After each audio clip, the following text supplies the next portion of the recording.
जय मसीह की। आज एक बार फिर से आप लोगों का स्वागत करते हैं हम अपने शिमशोन टीवी प्रोग्राम पर। पहले एपिसोड में आपने देखा सुना कि धर्मी और अधर्मी व्यक्ति में क्या अंतर है। आज आप पास्टर सौरभ जोशी जी के द्वारा परमेश्वर के आशीषित वचन को सुनिए। और यदि आप लोग चाहते हैं कि हमारे पास्टर जी आपके लिए प्रार्थना करें और आप उनकी प्रार्थना के द्वारा चंगाई पाएं, तो हमारे स्क्रीन पे दिए गए नंबर पर कॉल करें, मैसेज करें और हमारे इस चैनल से जुड़ने के लिए हमारे चैनल को सब्सक्राइब करें और बेल आइकन को प्रेस करें। सभी को जय मसीह की। हम खुदावन का बहुत धन्यवाद करते हैं, एक बार फिर से उसने अवसर दिया और एक और नए एपिसोड में शिमशोन टीवी यूट्यूब चैनल पे आपका स्वागत करते हैं। और बहुत धन्यवाद करते हैं कि पास्टर सौरभ जोशी जी, हमने उन्हें इनवाइट किया और बिना किसी सवाल जवाब के हमारे बड़े भाई हमारे बीच में आज मौजूद हैं। तो हम खुदा का बहुत धन्यवाद करते हैं कि पास्टर जी हमेशा हमारी बात को सुनते हैं और उन बातों को समझते हैं और हमारी विनती के अनुसार हमारी समस्याओं को दूर भी करते हैं और हमेशा हमारे साथ खड़े रहते हैं। तो हम खुदा का बहुत धन्यवाद करते हैं।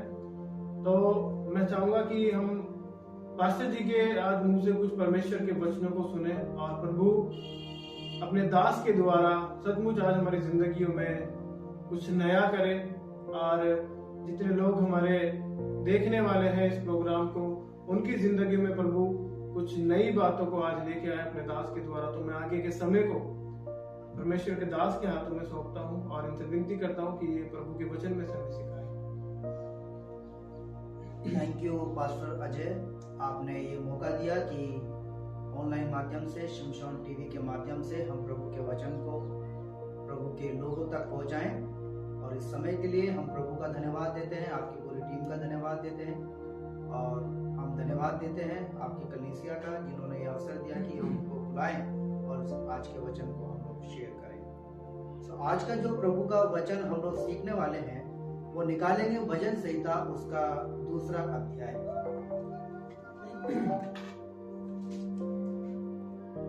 भजन संहिता 2 अध्याय पढ़ दीजिए प्लीज। जाति जाति के लोग क्यों हुल्लड़ मचाते हैं और देश देश के लोग व्यर्थ बातें क्यों सोच रहे हैं। यहोवा के और उसके अभिषिक्त के विरुद्ध पृथ्वी के राजा मिलकर और हाकिम आपस में सम्मति करके कहते हैं कि आओ हम उनके बंधन तोड़ डालें और उनकी रस्सियां अपने ऊपर से उतार फेंकें। वह जो स्वर्ग में विराजमान है हंसेगा, प्रभु उनको ठट्टों में उड़ाएगा। तब वह उनसे क्रोध करके बातें करेगा और क्रोध में कहकर उन्हें घबरा देगा कि मैं तो अपने ठहराए हुए राजा को अपने पवित्र पर्वत सिय्योन की राजगद्दी पर बैठा चुका हूँ। मैं उस वचन का प्रचार करूंगा जो यहोवा ने मुझसे कहा, तू मेरा पुत्र है, आज तू मुझसे उत्पन्न हुआ है, मुझसे मांग और मैं जाति जाति के लोगों को तेरी संपत्ति होने के लिए और दूर दूर के देशों को तेरी निज भूमि बनने के लिए दे दूंगा। तू उन्हें लोहे के डट्टे से टुकड़े टुकड़े करेगा, तू कुम्हार के बर्तन की नाई उन्हें चकनाचूर कर डालेगा। इसलिए अब हे राजो बुद्धिमान बनो, हे पृथ्वी के न्यायियों यह उपदेश ग्रहण करो। डरते हुए यहोवा की उपासना करो और कांपते हुए मगन हो। पुत्र को चूमो, ऐसा ना हो कि वह क्रोध करे और तुम मार्ग ही में नाश हो जाओ, क्योंकि क्षण भर में उसका क्रोध भड़कने को है। धन्य है वह जिसका भरोसा उस पर है। प्रभु अपने वचन के पढ़े सुने जाने पर आशीष दे। आइए प्रार्थना करें। प्रभु हम धन्यवाद देते हैं आज के इस समय में कि प्रभु आपने मौका दिया कि प्रभु एक बार फिर आपके लोगों के समक्ष आपके वचन की प्रभु जी हम प्रचार करें, सेवा करें। पवित्र आत्मा परमेश्वर, ये वचन आपका है, आपके द्वारा लिखा हुआ है, समझने के लिए समझाने के लिए हम सबका आप उपयोग करें और प्रभु जी अपने आत्मा के बहाव में आप हमें लेकर के चलें। सारा आदर महिमा हम आपको देते हैं परमेश्वर पिता से। इस विनती को प्रभु यीशु मसीह के नाम से मांग लेते हैं, आमीन। मेरे प्रियो, भजन संहिता 2 अध्याय हमने अभी पढ़ा है और ये जो भजन संहिता की किताब है इसके बारे में थोड़ा सा मैं आपको बताना चाहूंगा। इसमें 150 अध्याय हैं, 150 चैप्टर इसके अंदर पाए जाते हैं, जो कि हमारी प्रोटेस्टेंट बाइबल के अंदर ये है।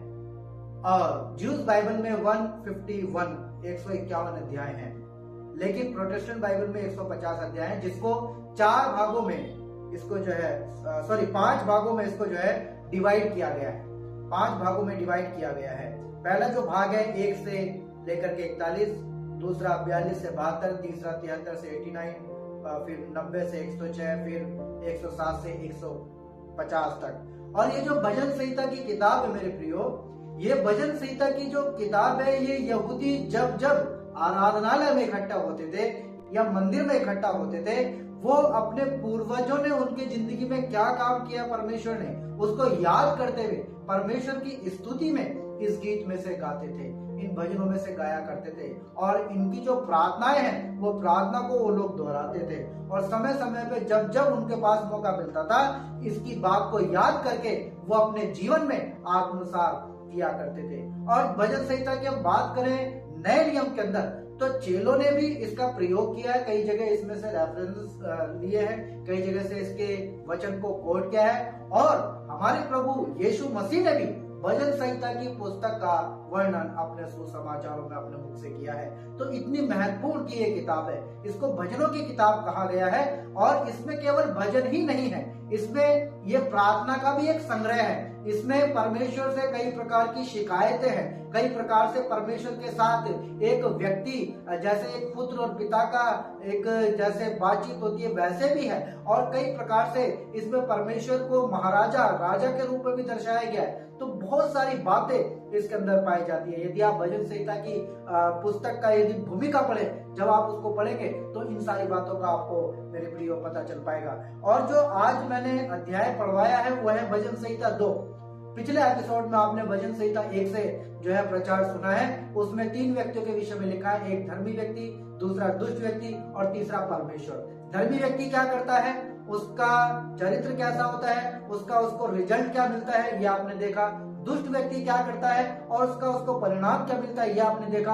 और ओवरऑल परमेश्वर इन सारी बीच में अपना कैसे कार्य कर रहे हैं, परमेश्वर क्या कर रहे हैं, उन सारी बातों के भी आपने भजन संहिता 1 अध्याय 6 पद में देखा है कि परमेश्वर सच्चा न्यायी है। और भजन संहिता जो 2 अध्याय है, ये भी इसी से कनेक्टेड है, ये भी इसी से जुड़ा हुआ है। या मैं यूं कहूं कि भजन संहिता 1 अध्याय और 2 अध्याय यदि मेरी दृष्टिकोण से देखा जाए तो उत्पत्ति की किताब से लेकर के और प्रकाशित वाक्य की किताब, ये भजन संहिता 1 अध्याय और 2 अध्याय में पाया जाता है। और पूरी भजन संहिता की जो इंट्रोडक्शन है, पूरे भजन संहिता की किताब का 150 अध्याय का जो इंट्रोडक्शन है, वो 1 अध्याय और 2 अध्याय में सम्मिलित है।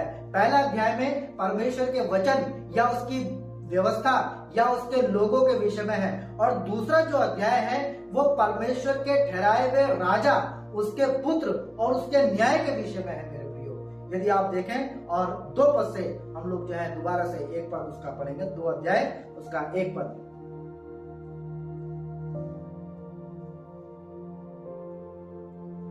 जाति जाति के लोग क्यों हुल्लड़ मचाते हैं और देश देश के लोग क्यों व्यर्थ बातें सोच रहे हैं। एक सेकंड, यहाँ पे ये जो वचन शुरू हो रहा है, ये क्वेश्चन मार्क से है, एक प्रश्न चिन्ह से ये है। और लिखा है जाति जाति के लोग क्यों हुल्लड़ मचाते हैं। हुल्लड़ मचाना मतलब शोर करना, बेवजह सोचना, बेवजह जो है चिल्लाना।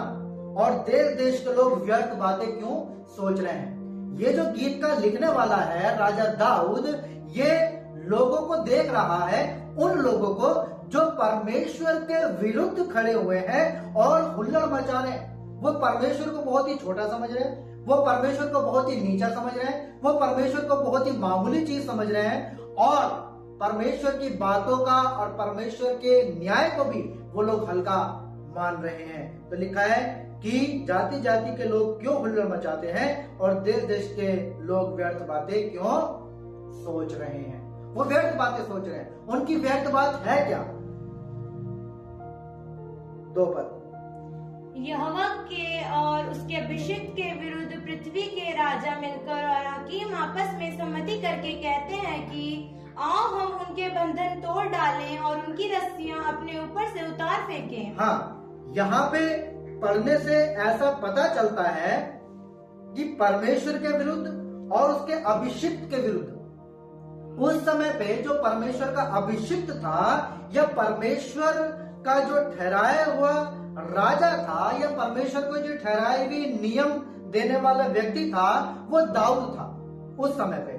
तो लोग ऐसा कर रहे हैं दुनिया के लोग कि दाऊद के खिलाफ खड़े हुए हैं और दाऊद को षड्यंत्र में डाल करके उसको नष्ट करने के चक्कर में, जब हम आगे पढ़ेंगे देखेंगे दाऊद के जीवन में कितने सारे उसके दुश्मन थे। दाऊद कहता है हजारों हजारों लोगों ने मुझे घेर रखा है, दुनिया के लोग व्यर्थ मेरे बारे में सोच रहे हैं, मेरे को नष्ट करने वाले हैं। तो इस परिस्थिति में राजा दाऊद फंसा हुआ है, इस सिचुएशन में वो फंसा हुआ है। उसके खिलाफ दुनिया के राजा, कोई आम व्यक्ति नहीं, दुनिया के राजा, दुनिया के हाकिम सलाह करके कहते हैं कि आओ उनके बंधन तोड़ डालें। अर्थात जो परमेश्वर के नियम है, जो रूल रेगुलेशन है, उन सबको क्या करें हम तोड़ डालें। उनकी रस्सियां अर्थात उनके जो नियम, उनकी जो व्यवस्थाएं, उनकी जो बातें हमारे ऊपर जताई जा रही हैं कि इजराइल के परमेश्वर की रीतियां विधियां ये हैं, उनको क्या करें हम उनकी रस्सियों को अपने ऊपर से उतार फेंकें। कई बार मेरे प्रिय ऐसा होता है हमारे जीवन में भी, हम भी सोचते हैं कि ये परमेश्वर की बात मुझे पसंद नहीं है, हम क्या करें इस रस्सियों को अपने ऊपर से उतार करके फेंक दें। हम सोचते हैं फ्री हो जाएं, हम परमेश्वर की व्यवस्था से भागने की कोशिश करते हैं, हम परमेश्वर के नियम से भागने की कोशिश करते हैं। यही तो भजन संहिता एक अध्याय में हमने पढ़ा कि कौन व्यक्ति आशीषित होगा जो परमेश्वर की व्यवस्था से खुश रहेगा और रात दिन उस पर ध्यान दिए रहेगा। लेकिन ये लोग क्या कर रहे हैं, बिल्कुल इसके अपोजिट है। धर्मी व्यक्ति के विषय में हमने देखा कि उसका जीवन कैसा था, वो क्या करता है और उसका रिजल्ट उसको क्या मिलता है। लेकिन दुष्टता की यदि बात करें तो 2 अध्याय उसका 1 पद से लेकर के और 3 पद तक जो दुष्ट लोग कर रहे हैं वो क्या क्या है कि वो परमेश्वर के अभिषिक्त के विरुद्ध खड़े हुए हैं, वो परमेश्वर के नियम को अपने ऊपर से उतार के फेंकना चाहते हैं और बेकार की बातें सोच रहे हैं। धर्मी व्यक्ति इसके बिल्कुल विपरीत था। धर्मी व्यक्ति ना तो दिमाग से बुरी बातें सोच रहा था, वो लिखता है कि क्या है धन्य पुरुष जो दुष्ट की युक्ति पर नहीं चलता। दुष्टों की युक्ति क्या थी कि हम इसको क्या करें, यहोवा के विरुद्ध खड़े हो जाएं, इसके अभिषिक्त के विरुद्ध खड़े हो जाएं, इसके रस्सी को अपने ऊपर से उतार के फेंक दें। लेकिन धर्मी व्यक्ति क्या करता है, धर्मी व्यक्ति कहता है कि परमेश्वर का वचन मेरे को कितना ही अच्छा लगता है, उसकी बातें मेरे को कितनी अच्छी लगती है, वो रात दिन उसके वचन पे ध्यान दिया रहता है। तो 2 अध्याय का 1 से लेकर के 3 पद तक ये दुष्टों की युक्तियों के बारे में है, दुष्टों की प्रवृत्ति के बारे में है, दुष्टों के चरित्र के बारे में है कि दुष्ट क्या क्या सोचते हैं, दुष्ट क्या करने की चेष्टा करते हैं और दुष्ट क्या करने की ठान रखे हैं।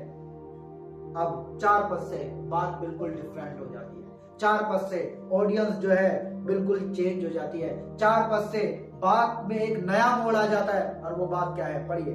वह जो स्वर्ग में विराजमान है हंसेगा, प्रभु उनको ठट्टों में उड़ाएगा। परमेश्वर देख रहा है, परमेश्वर सबको स्वर्ग से देख रहा है, चाहे कोई धर्मी हो चाहे कोई दुष्ट हो, कोई भी हो, परमेश्वर स्वर्ग से देख रहा है और वो देख रहा है कि दुष्ट कैसा जीवन जी रहे हैं, धर्मी कैसा जीवन जी रहे हैं। भजन संहिता 1 अध्याय 6 पद में हमने पढ़ा कि परमेश्वर सबका मार्ग जानता है, वो दुष्टों का भी मार्ग जानता है कि वो कैसे मेरे अभिषिक्त के विरुद्ध खड़े हुए हैं, कैसे उसको नष्ट करने के चक्कर में, कैसे नियम को अपने ऊपर से उतार के फेंकने के चक्कर में। तो लेकिन परमेश्वर जानता है कि उनकी जो हैसियत है, उर्दू में कहें तो उनकी जो औकात है वो क्या है ना, उनका जो स्टैंडर्ड है वो क्या है। और इसलिए परमेश्वर क्या कर रहा है, हंस रहा है, स्वर्ग में बैठा हुआ उनको ठट्टों में उड़ा रहा है।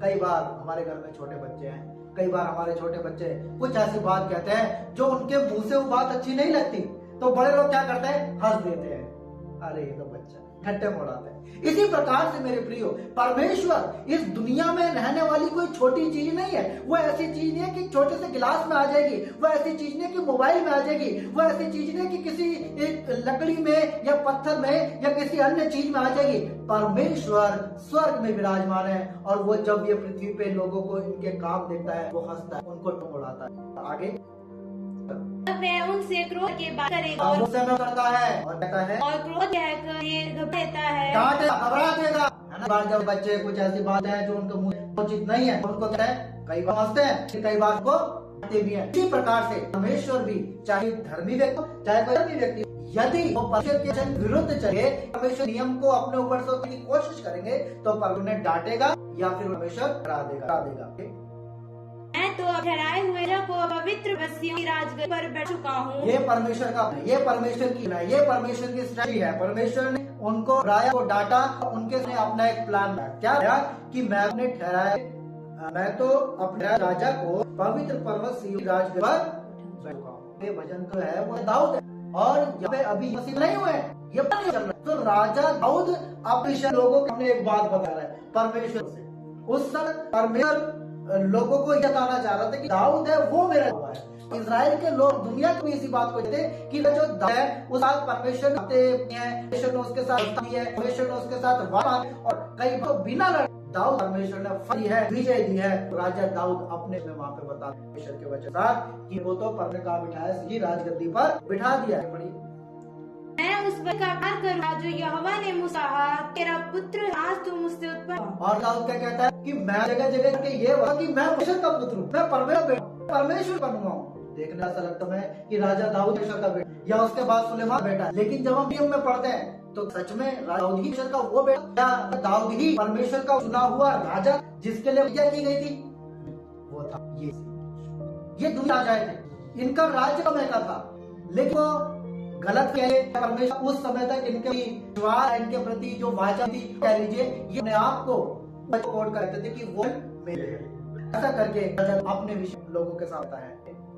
मुझसे मांग, मैं ऐसी जाति के लोगों को तेरी पद बनने के लिए और दूर के देश तेरी निज बनने के लिए दूंगा। राजा दाऊद विषय में आए परमेश्वर आए मुझसे मांग और मैं जाति जाति लोगों को तेरी समझी होने के लिए देगा और तू उसके देश के लोगों को तेरी निज बनने के दे दूंगा। ये भी राज्य करने ये अर्थलीकम है राज फैलाने विस्तार करने के लिए, वो राजा दाऊद हो या सुलेमान हो या इजराइल के भी राजा क्यों, ये सब दुनिया जाते की ये भी पूरी है। लेकिन जो एक्चुअल बात जिस विषय में परमेश्वर बातचीत कर वो असलियत में राजा नहीं थे, वो राजा थे मसीह। पढ़ते हैं तू लोहे के से टुकड़े करेगा, तू मार के किनारे चकना कर डालेगा। हाँ, क्या राजा दाऊद के जीवन और लगता है कि उन्होंने अभी किया नहीं किया। दाऊद किसी चकनाचूर किया सबों को, मतलब ये दिन है, ये की बात है। प्रकाश वाक्य में जब है यीशु मसीह तब अपना राज लेकर के न्याय करे। तो समझ में आया भजन संहिता कहानी भजन से 2 अध्याय किसके विषय में है, कौन राजा आते हैं, कौन सा उसका 2 अध्याय किसके विषय में है, कौन राजा आते हैं, कौन सा उसका पर का चुनाव पुत्र है। 10 पद इसलिए अब हे जो बुद्धिमान बनो, हे भी के न्यायो देश ग्रहण। अब ये 3 आगे इस भजन है ना, मैं बिल्कुल बात चेंज हो गई। वाला शब्द इसलिए परमेश्वर के सामने उस लोगों के में बातचीत कर, दूसरे भाग में वो जो है परमेश्वर और अपने में बातचीत है, अपने भाग में फिर उस ओडी बोलता है जो उसके खड़ी हुई और इसलिए अब आ जाओ बुद्धिमान। बुद्धिमान क्या बना सकता है, परमेश्वर का वचन नीति बताता है और इसका वचन हमें बुद्धिमान बनाता है। दे हुए या की उपाय करो, आते हुए हो। आजा दाऊद प्रोत्साहन दे रहा है, तो इंस्ट्रक्शन दे रहा है, उनको दे रहा है कि करते हुए होगा की उपाय करो और करते हुए अगर पुत्र को चूमो, ऐसा न कि वह करे और मार्ग ही में नाश हो। ऐसा ना हो क्रोध करे। तक यसी पहने हुए थे, लेकिन दाऊद अपने आप को परमेश्वर का वो और परमेश्वर का वो वाचा हुआ राज समझ रहा, तो अपने को रिप्रेजेंट है यीशु की जगह और कहता है पुत्र को चूमो अर्थात चूमो, ऐसा ना हो कि वो क्रोध में तुमसे बातें और तुम में क्या हो न्याय करने की बात ये आगे कि क्षण भर का क्रोध भड़कने को है, ये है वे जिसका भरोसा पर है। क्षण उसका किसका परमेश्वर का क्रोध में। लेकिन जब हम भजन संगीत के अलावा नए नियम में आते हैं साथ एक अभिषिक्त पुत्र और कौन इन को पूरा करेगा वो हम हैं परफेक्टली यीशु मसीह। कुछ बातें पूरी हैं और बातें अभी के दिन के लिए परमेश्वर ने उस जा करके रखे। विषय है आज हम परमेश्वर लोग हैं और दुनिया में सारे लोग हैं जो परमेश्वर नहीं है। हम जो ईश्वर के लोग, क्या हम परमेश्वर के अभिषेक राजा यीशु मसीह या चुने हुए पुत्र अर्थात यीशु क्या कर रहे हैं या नहीं कर रहे हैं, उसके न्याय इंतजार है या नहीं। पूरी संहिता 1 और 2 हमको उत्पत्ति से लेकर प्रकाशित वाक्य होता है। यदि हम पढ़ते हैं देखते हैं कि परमेश्वर ने उनको आज्ञा आदम यहाँ दुष्टों की पे चले, शैतान ने बहका और उनके जिम्मे आ गया। लेकिन परमेश्वर उनका हृदय जानता था, उनका जानता था और आने वाले दिनों में परमेश्वर एक चीजों बराबर का कर देगा। ऐसा हम भजन 2 अध्याय में मेरे प्रिय है। तो करे इनके द्वारा आपको आशीष दे और होने पर कि हम हमें प्रभु यीशु मसीह आदर करें, क्योंकि वो परमेश्वर पुत्र है और उद्धारकर है, महिमा में है। वो दूसरे राजा की नहीं, राजाउद का सिंहासन क्षण का था, दिनों का सुलेमान का शासन कुछ बाइबल लिखा है कि ये के टुकड़े 40 फुट जो यीशु था राजा दाऊद था उसका जो बेटा था उसका राज्य चला, उसका भी राज्य चला, लेकिन जब उसका राज्य गया उसका जो ठूंठ बचा उसमें से डाली फूट निकली, और डाली वो उसमें पर में प्रिय हो जाते हैं। इसलिए कहा करे माने उसका नियम पढ़ ले। बाइबल बताती है, कहता है बहुत से लोगों के पास दुनियावी नियम दुनियावी रिवाज बहुत लोग चल रहे हैं। यीशु मसीह कहे कि उतार दे दो और मेरे ले लो, क्यों हल है? यीशु का नियम, यीशु मसीह की आज्ञा को हम अपनी जिंदगी में को मान उस आदर करें, क्योंकि वो पर में आना है। कब आ जाएगा पता नहीं, आप कोई जानता है। परमेश्वर प्रभु इनके द्वारा आपको जय मसीह। बहुत धन्यवाद करते हैं कि परमेश्वर के वचन में से हमें खाया, प्रभु की बातें हम बताई और कुछ पास्टर जी ने परमेश्वर हमें देखा है उसके लिए नहीं रहती है। इसीलिए हम ये ध्यान रखें जो कुछ हम करें हम ये रखी, चाहे वहां पर भी छुप जाए, हम कहीं चले जाए, हमें देखता है और इसे समय में डांटता भी है, समय में हमें प्रेम भी है। तो ईश्वर के लोगों मैं उम्मीद करता हूँ कि आप इन वचन द्वारा जो किताब में सिखाया हमें बताया हमारा आप और आपको मिलेगा। तो जय मसीह की आशीष। आमीन।